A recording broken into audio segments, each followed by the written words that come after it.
A very good morning to you in Dimuli from studios back at Muthaiga North. I'm here at Parliament Buildings right here at the CBD, as you've mentioned, and preparations for the State of the Nation address by President William Ruto are on top gear. As you can see behind me, there are workers from the Green Army from the Nairobi County government who are just sprucing up the area and making sure everything is in order, making it clean and neat and tidy ahead of the president's coming to the Parliament buildings.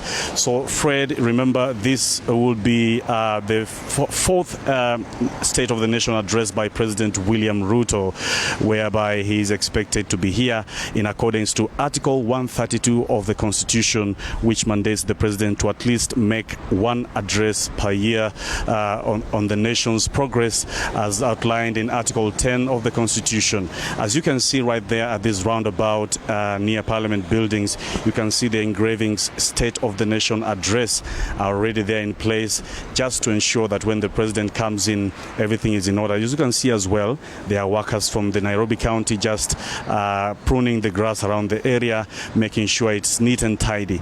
So in Dimuli, when the president arrives here at 2:30 p.m. today, he will be accompanied by his officers and members of the military, where he will be inspecting the guard of honor right here across this Parliament stretch, where the members of the military will be lined up ahead of that activity, where the president will be inspecting the guard of honor, and as it is law, or as normal practice, we expect that the national anthem will be played, and then the president will be welcomed by members of the National Assembly, led by the two leaders, Speaker Moses Wetangula and Speaker Amason Kingi, and they will head into Parliament, where he'll sign the book, and then wait in the holding room, where we then expect the Speaker Moses Wetangula in the gathering. The joint gathering, as you mentioned, will be communicating to the members of the Parliament that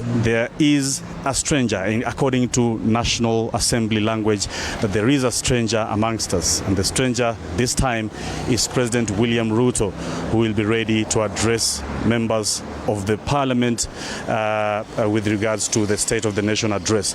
Just to take you to matters that we expect the president to address on, will include something to do with the better, which is the bottom-up economic transformation agenda, and how far he is in implementing the policies as set out in that manifesto. Remember, according to Article 10, the president is required to give progress and the measures that have been taken towards ensuring that we achieve national values, including democracy, including good governance, including sustainable development. And we saw in the other addresses that the president outlined clearly how the nation is going forward in terms of health, in terms of education, and in terms of other issues like social development and infrastructure, whereby we are seeing a lot of developments happening across the country. We expect the president to address us on that as well. Now, we'll be here outside Parliament just to get reactions from members of the public and members of the National Assembly, as long as the address is concluded. Remember that we are here to gauge whether the realities and the State of the Nation address are in tandem with the realities of the ground. And remember, there have been addresses so far. He has made 4 State of the Nation addresses, and we are going to gauge whether from the last address what has changed, what has happened in between. And also, remember, here in Parliament, there were issues that were highlighted by the president. Issues to do with corruption, necessarily, where the president, during a Kenya Kwanza parliamentary group meeting in Karen, that Kenya Kwanza and ODM, I beg your pardon, where the president and the former late Prime Minister Raila Odinga were in attendance.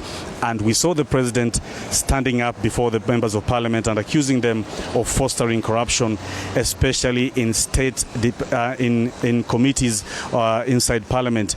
And I can quote one favorable moment is when the president stood and quote, saying that there is a person called a chairman of the welfare in the committees, saying that that is the person perhaps allegedly given given the mandate to collect whatever they collect so that they can write favorable reports according to the witnesses that come here. Those witnesses are from members of the executive and parastatals. So that issue really shook Parliament, and we were here covering committees, and you could see the reaction from MPs and senators as a whole was not as receptive to that message from the president. But later on we saw that that message from the president kind of went down, and he slowed down on that message of fighting corruption in Parliament.